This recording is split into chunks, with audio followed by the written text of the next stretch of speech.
And I also noticed that my big thing was my ability to see. A big reason why I fell into depression was because I could no longer see. I Mm, could no longer imagine. I could no longer dream. I could no longer feel like anything was possible. And what I like to tell people is that, or I ask people, is who told us to grow up and become adults and forget that we are children? mm, Obviously, with respect to what everyone else believes in, I believe in God. And so I believe that we are his children. And from that moment, I no longer had childlike faith. I no longer had a childlike imagination. I no longer believed anything was possible. I began to believe what the world would tell me, which is every reason why my dreams were not possible. And the road that it would take would be too hard for me to get there. And I would never be a great father. But God turned all of those things around. mm, And I became Jared the Dreamer. Jared the I Dreamer. went from having to see my own, trying to make my dreams come true, to my dreams coming true, and now I'm trying to help other people's dreams come true. And so that's my whole goal. Yeah. You're just in time for story time. Inspiring people, inspiring stories from all around the world. Boys and girls, moms and dads, who knows what you'll find. We all have stories, and you're just in time for story time. Just in time for story time for a very special episode.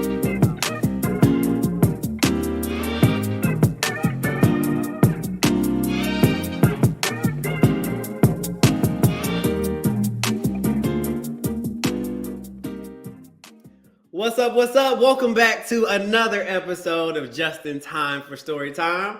My name is Justin Stephen Ford. I am your host and MC for the next 45 minutes. I'm also author of the diverse picture book, I See Me. And we're here to have a good time. We're here to not only entertain, but to inspire with diverse and unique stories. So whether you are an author, self-published or traditional, a literary agent, an illustrator, or you just want to be encouraged, you want to laugh, you want to have a good time, or you want to find a good book for a kiddo close to you, we do it all for you. This is a one-stop shop. You don't have to do anything but click like and subscribe and watch the show. So with that being said, again, my name is Justin Stephen Ford, and you are just in time for story time. So, what we're going to do before we invite our guests up, I always like to intro them a little bit, and then we kind of have a big reveal. All right. So, first off, first and foremost, our guest today is known as Jared the Dreamer. He is an author, inspirational speaker, CEO of DreamBooks Publishing, and the founder and executive director of the nonprofit Sunny with a Chance of Love, where the forecast is always sunny with 100% chance of love. I love that. At only 29 years old, he has already accomplished much success. Most recently, in February of 2023, Jared the Dreamer was invited to attend a Black History Month celebration at Vice President Kamala Harris's residence, honoring emerging Black leaders selected from across the country. Jared the Dreamer donated over 2,000 books of his first book, There's a Creature in My Belly, to underserved youth in 2018, which led him to be selected by the Obama Foundation as one of the 20 young men nationwide to meet President Barack Obama in California. And then in 2021 and 2022, he gifted 13,000 families a copy of his second children's book, Madam Mayor. He has been recognized by various news outlets, magazines, publications, and now just in time for story time. Welcome, the one, the only, Jared R. Green, ladies and gentlemen. Welcome to the show. What a beautiful introduction. I guess I'm just in time for story time. Look at that. Look at that, man. Look at that. Does it ever get odd hearing all the cool things you've done? Yeah, but it's also very encouraging, I think, because there's also those times, as you know, as an author, you have those other moments where you're trying to figure out what life is. And so when you remember, it's pretty cool. Except in front of an audience when it takes a little while, and I'm like, man, they have to speed this up. You're just standing there. It's just awkward, very awkward. It's just like, all right, I'm good now. Absolutely. Well, thank you so much, Jared, man, for coming on, taking the time out of your very busy schedule to be a guest. I'm honored. I saw a lot of the work that you're doing. I'm like, who is this guy? Like, we have to get him on the show. So before I have tons of questions here for you. But first, I know that you're born in New Orleans and you were raised in the lower Ninth Ward, and you've been making an impact since you were the very young age of 5. So tell everybody a little bit about your early days and your start. Oh man, definitely. So for me, even at 5 years old, I was born into community, is what I like to say. I grew up in church, of course, and so our church did a lot for the Lower Ninth Ward. So there was always some type of give back. There was always some type of something cleanup, resources, even at 5 years old. But one of the things that I like to say is that I was started in civic government even at 5 years old. I used to be on the back of a speaker for my spiritual father, who ran for and won state representative. And I used to be on the mic saying, "It's our time to shine, District 99," all around the neighborhood. But from there, we were always involved. At 5 years old, yeah, I was the kid on the back of a microphone. I'm on the back of a truck, on top of a speaker. At that, it probably wasn't the safest thing in the world, but back then, Yeah. we did all kinds of stuff. So no, it was always cool. My life is community driven, and since a kid I've always been into volunteerism, so that's how that's my start. That's what I was born into.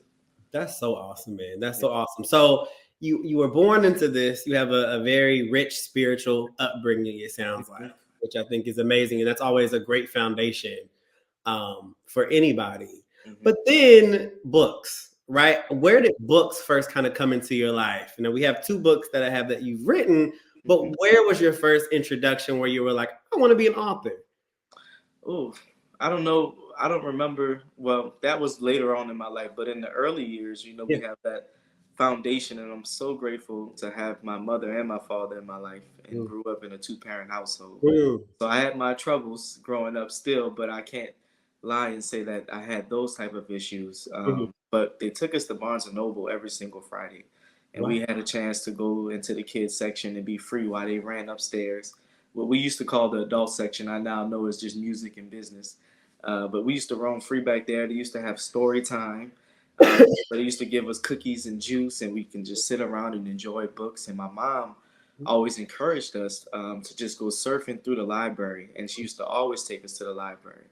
And even as I became a teenager, before we could go outside to play or play a video game, we had to read an hour every single day. In fact, I just called my mom recently as I sat outside and I was just reading a book, and I realized how at peace I was and how much I enjoyed it. And then I realized how many people just don't have that type of peace. And I just immediately called her and just told her, thank you for that, because I love reading. It's not a thing I just like to do. It's something that I love. It's a part of my life. So it's always been a part of And I'm just sitting here listening to you talk, and like I can really feel it. I can feel, first off, you have a very calm way about you, but I can also feel your passion come through as you say it, which I love. So I appreciate it. and I also love that you talk about coming from a 2-parent home. You know what I mean? And how you had your mother and your father there, and how they really instilled that in you from a very early age, which I think is super important. So then, you're around books for a long time in your life, and then you start to write your own book. So your first book is There's a Creature in My Belly, followed by Madam Mayor. Right. So let's talk about the first book. How does that come about? What is the process with that? Because it's super awesome.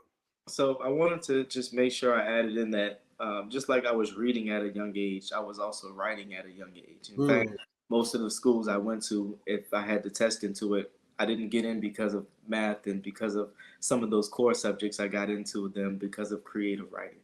But due to Hurricane Katrina, I lost all of the writing that I did, and I also lost the love for the writing along the way. So this book in particular, though, it came when I was 24 years old. I'm 29 years old now. But it was born out of depression, and that's really the story. I did not feel very well.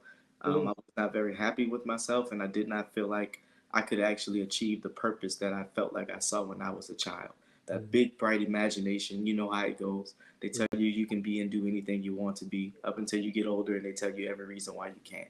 Mm-hmm. And so for me, that was a big problem. I had a young son named Jace, who this book is dedicated to, who I could not take care of. I didn't know how to really be a father due to circumstances. That same beautiful family I mentioned, I was not connected to due to decisions that I made, of course. But that depression led me into a place to where I no longer wanted to be here anymore, honestly, Justin. I didn't want to be on this earth anymore. And so many people battle depression. And even with that upbringing I had, even with the spiritual background that I have, even I uh, fell victim to and was susceptible to uh, that depression. Mm-hmm. And when I did not want to be here anymore, I laid on the floor and I cried, contemplating those same thoughts over and over again. And I spoke out loud to God and Mm-hmm. told God that I was ready to come home. And honestly speaking, God spoke back to me and he told me that it wasn't my time, specifically just like that. And it said, the voice said, it's what I like to call it. The voice said that the greatness that was within me was as limitless as the universe around me, specifically. And it also said that it would show me better than it could ever tell me. And so obviously in that moment, it wasn't necessarily enough to bring everything just back. I mean, you hear a voice and that's great, but I'm also going through a lot mentally at that time, right? But it was in that moment that I wrote the words to that book within 15 to 20 minutes, genuinely. And I thought it was a poem that I would leave behind for my son once again. But the next voice I heard said that it was a children's book. And I had no idea how to create a children's book. Obviously, I had no idea um, how to even get started. So I Googled it, and the first thing popped up was that you write it. And so that was the beginning process of me creating that first book, There's a Creature in My Belly. First of all, you got chills as you were talking because I've been in a very similar space in my life, and I think a lot of us have as young men of color. It's hard out here. I think the honest truth, and I think people are not talking about it. It's hard. It's very Um, and I appreciate your transparency in that moment. I think my book also was born out of depression, out of a low place. And I applaud you. First off, I'm glad you're here. You know what I mean? I'm glad you're here with me, my friend. And on top of that, I applaud you from taking that pain and that hurt and that loss and pouring it into something so positive that is now going to impact tons of people even after we're gone, right? And so I genuinely appreciate that. But you have that moment, you write this book, right? You Google, you look up all the research, how do I do a book? And then you put the book out. What happened then? Because this book for you is more than a book, right? This is art.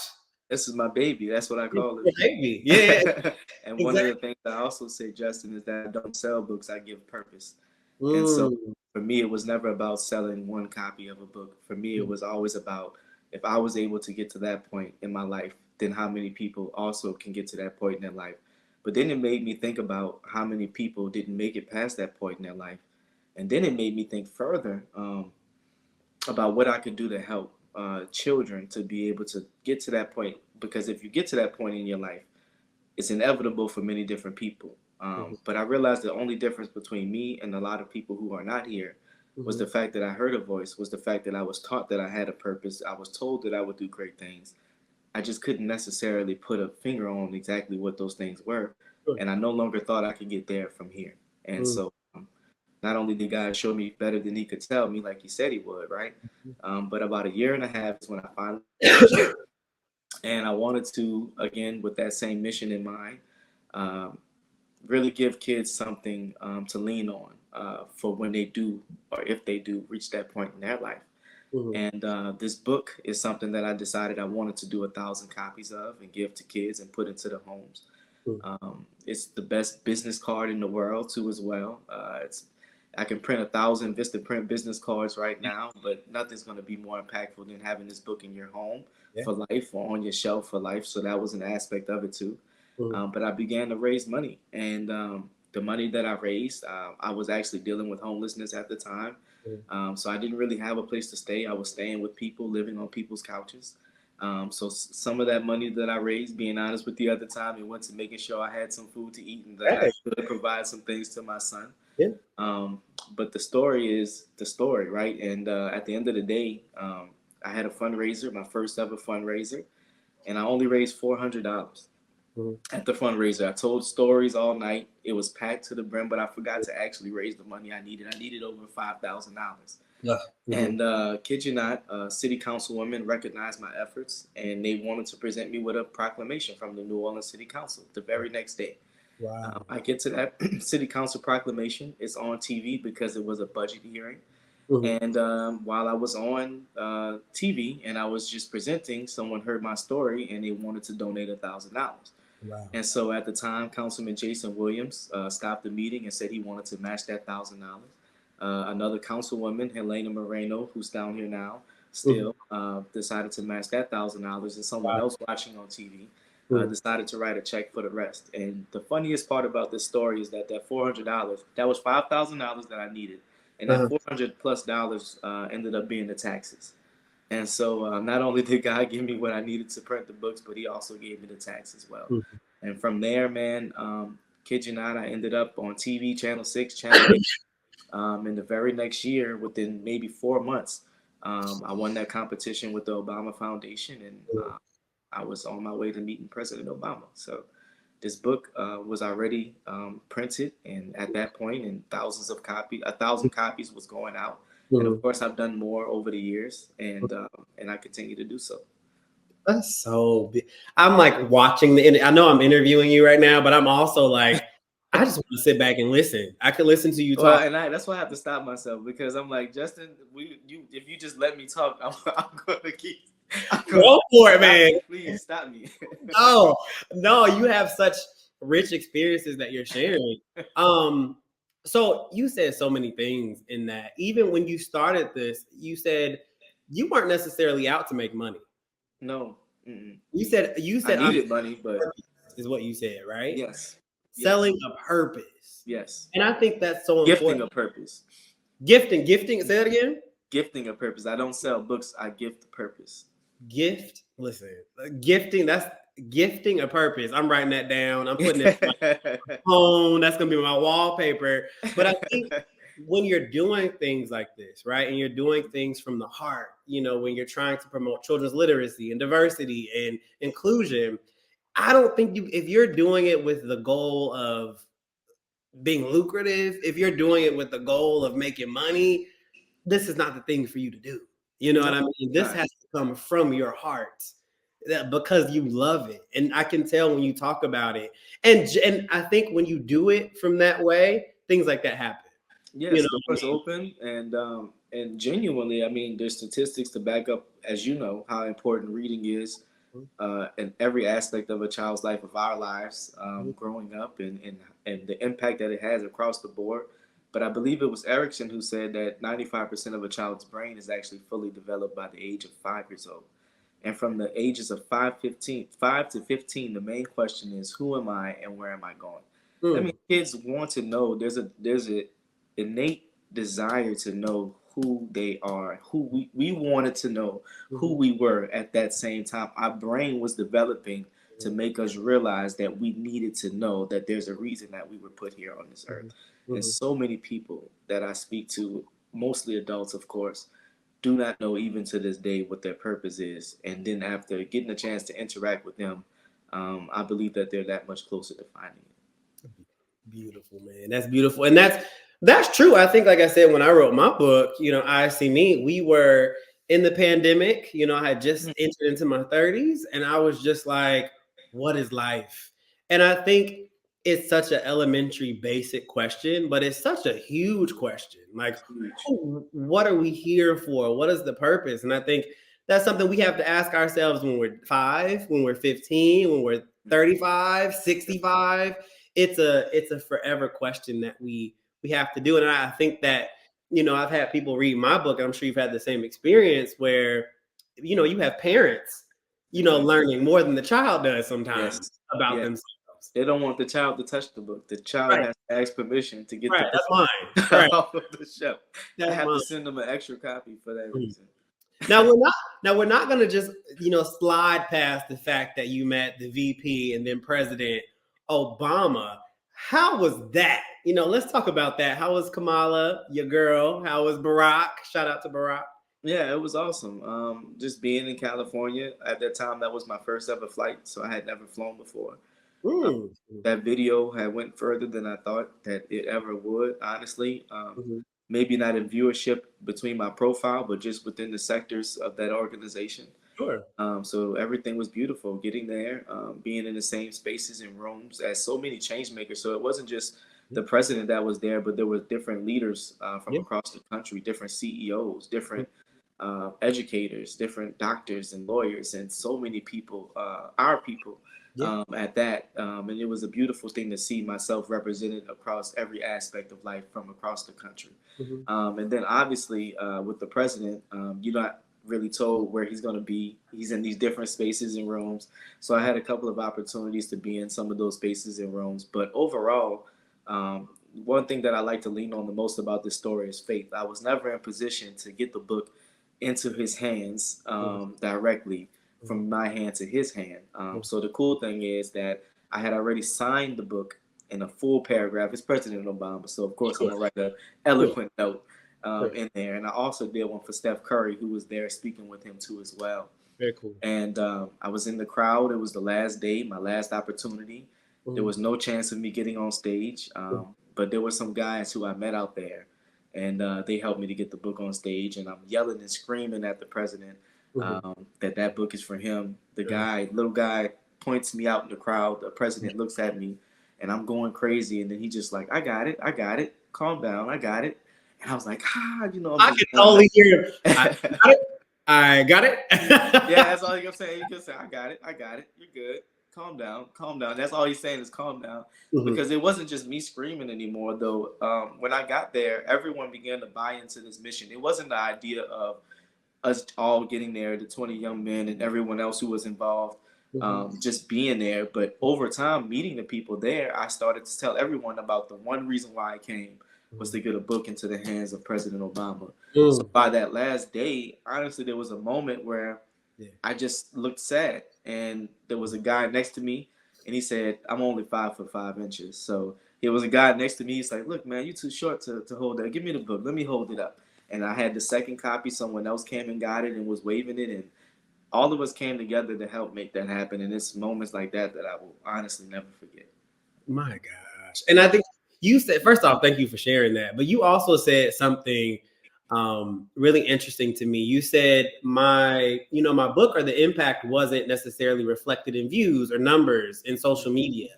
Mm-hmm. However, you got your book into the hands of the president. And so I think it's an important lesson there that like just because maybe we don't have those numbers or we don't think that our book is reaching places, you never know where one book can land.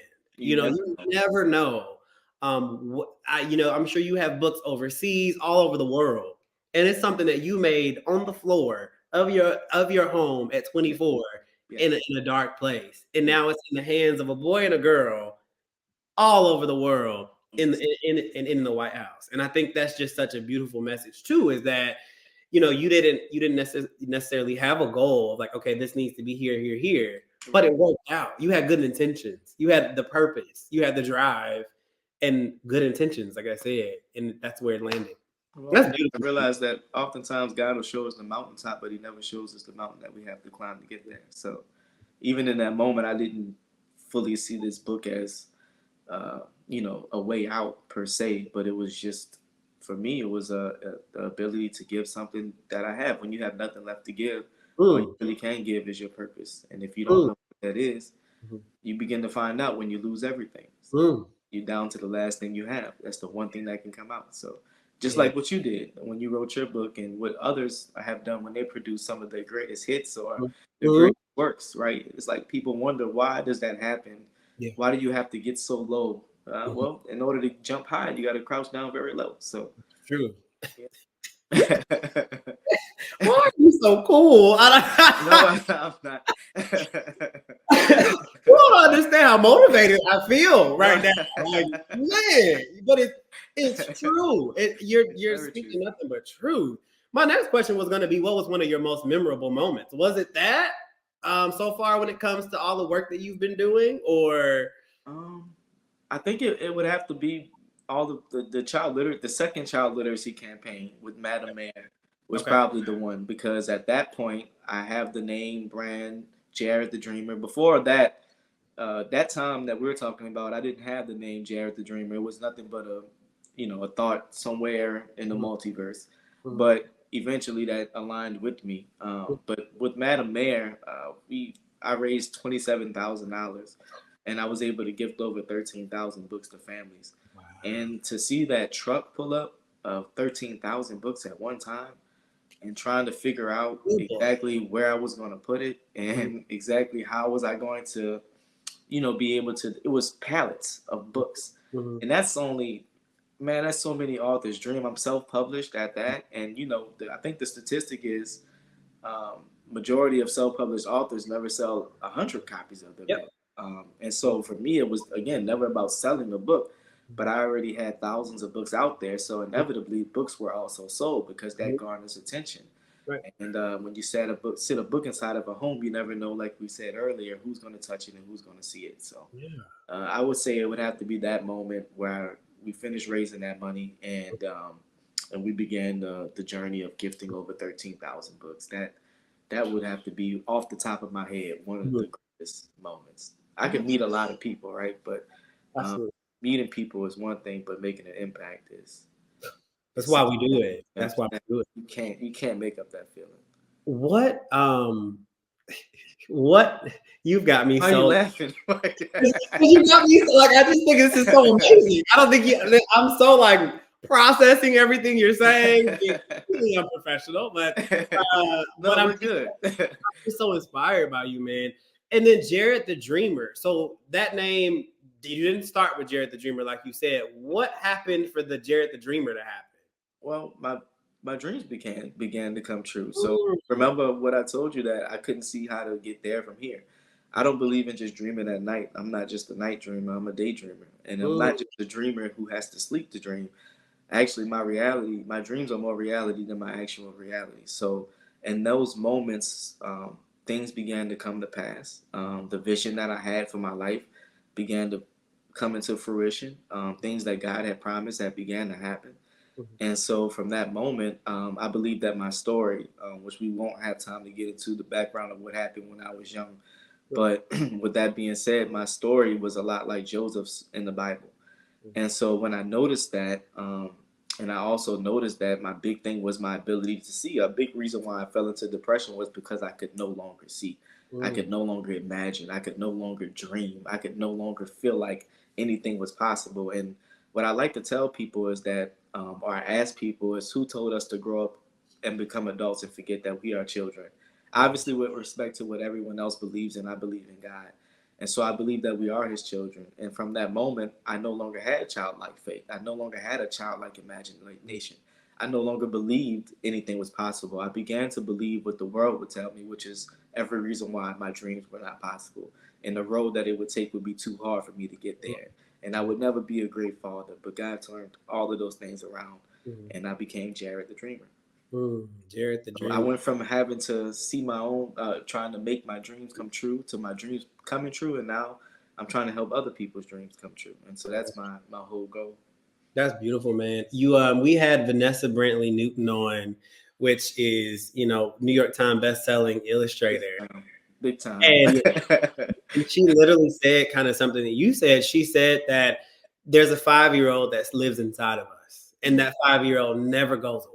You know what I mean? So no matter what we accomplish, what we do, what we go through, there's still this 5-year-old inside of us. And so what you said just kind of reminded me of that, and how we have to always kind of look after that 5-year-old and feed that 5-year-old and protect that 5-year-old, because who said as we get older, why do our dreams have to die? As we Right. get older, why do we just have to work 9 to 5 and pay bills? And why do we lose this zest and zeal and for life Yes. ultimately? And it doesn't. And I love that you're saying that that does not have to go away. That does not No, have. it doesn't. No, it doesn't. And you And so, realize that most people die long before they ever reach the grave. So it's absolutely, like bruh, it's like we have to get up. yeah. We have to wake up. Because either you get busy dying or get busy living, and Yeah. that's your only two options.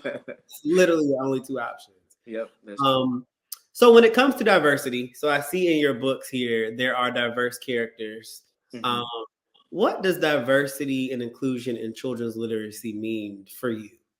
It means everything to me because if you don't, you can't. It's hard to what we said, imagine or believe that you can do or be anything you want to be if you never see that represented in anything around you. Mm, Right? It's one thing for people to tell that to you, but the most impressionable thing that a child could do in his or her life is to read mm, a book. And so the impact that a book will have on your life and being able to see yourself in the book um, will change your total direction for your whole life. And so I think that representation, honestly, is just everything for everyone that looks like us, and for everyone that looks like everyone else too. But it just mhm, so happens that before, uh, you know, you have us coming around, and we didn't have as many. I'm trying to see the most politically correct way to say it, but we didn't have as many books that represented who we were, although absolutely. other people had plenty of options to choose from. And so Absolutely. now it gives us the ability to see ourselves and to be able to imagine that we actually can become those things. And Mhm, so I think that without that representation, and we can see the attack that they're having on that representation mhm, in many other ways politically across the country too as well. So that in itself tells you how important it actually is that we exist as authors to continue creating books that help our young brothers and sisters, cousins in them, mhm. actually see themselves in us and through our literature. Absolutely. Beautifully said, man. Beautifully said. I agree with you. Excuse me. I agree with you in the sense that, you know, there were for a long time, and still today, there are more animals in books than there are brown boys, or Oh brown, man, that's deep. I've never heard it put like that, but geez, you more put animals me in books. down. Yes. Absolutely. And so, when you think about it from that standpoint, you go into a Barnes and Nobles and, it's getting better, but it's still a lot of work to be done. And we might have a little in stand with books dedicated to diversity.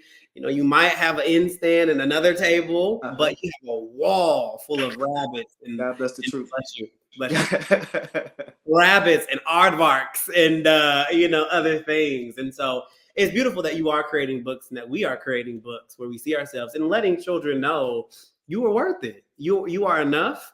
I want you to see yourself in the book. This is what you can be. This is where you can go from a very, very, very early age. And Yes. so that's the impact. So Those I can keep you here foundational. all day. Can I ask you two more questions, man? And then Of now I'll course. let you go. Of Okay. course. I'll try to keep it short. No, you're good. So what would be, it's a twofold question that I love to ask all of my guests. What would be one piece of advice you would give to children? And then one piece of advice you would give to aspiring authors?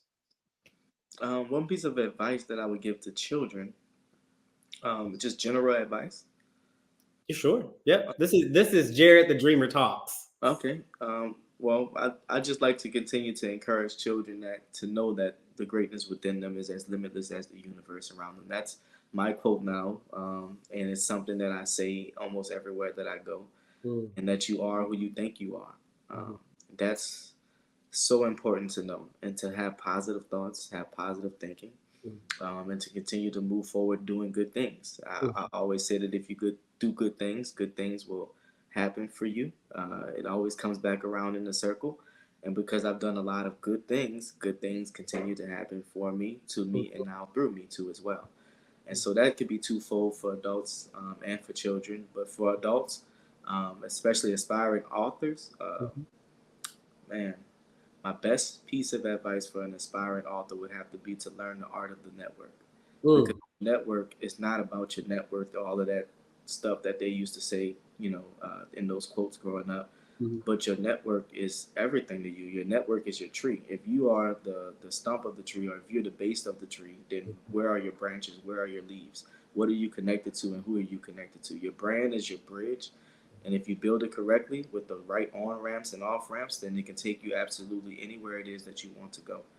Your book is not something that you're just selling, but your book is also your business card, and mhm, it's the most impactful and effective business card that you could ever have.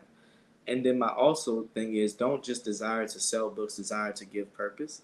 mhm, What could you do to change the life of a child or to change the life of another adult using your book as the key to open up those doors? mhm, Because that's also what it is. It's so many other things other than a tool to make money. So money should be the last thing that you think about. I don't chase money. Money chases after me now. The more impact I make, the more people want to impact my life. And that's the way that I make connections. That's the way that I meet people. Don't be afraid to go into a coffee shop and just start shaking people's hands and being interested in what they do. Because once they find out what you do, you will inspire them. And so, yeah, so that's. I'll wrap it up with that. But I could go on and on, but I don't want to. I don't want to take up too much time.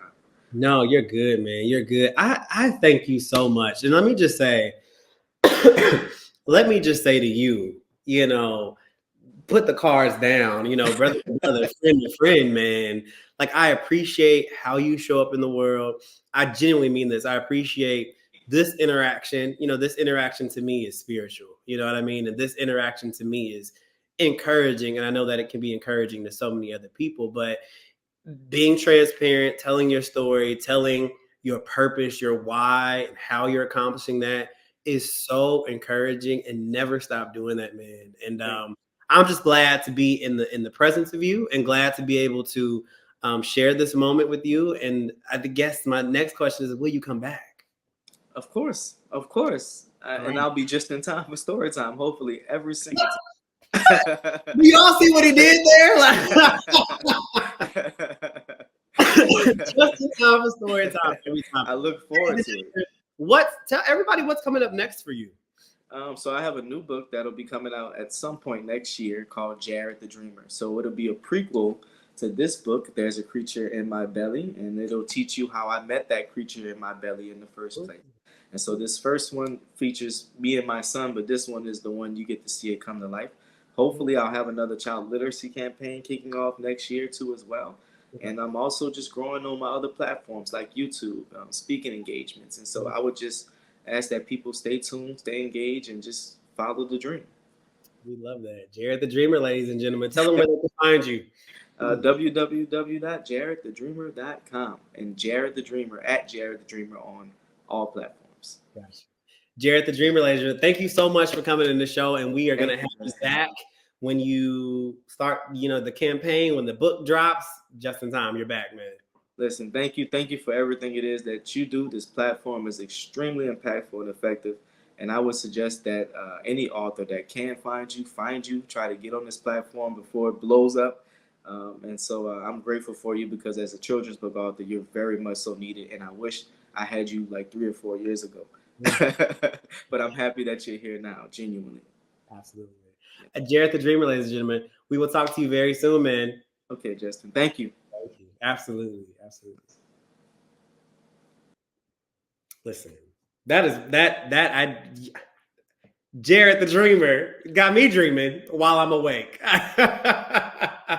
I'm so encouraged, and I'm just so thankful. And it was how I met Jared was I simply reached out in his DM. I saw all of the beautiful things that he was doing, and I messaged him, hey man, I want you to come on. I want to hear your story. And I am so thankful that he did. So make sure you follow him, Jared the Dreamer, on all platforms. Make sure you like, click, and subscribe, because we are back next week with another amazing guest to share another amazing story, and just sharing some positivity, impact the world, promote diversity and inclusion, and find a good book along the way. So my name is Justin Stephen Ford, and you are just in time for story time.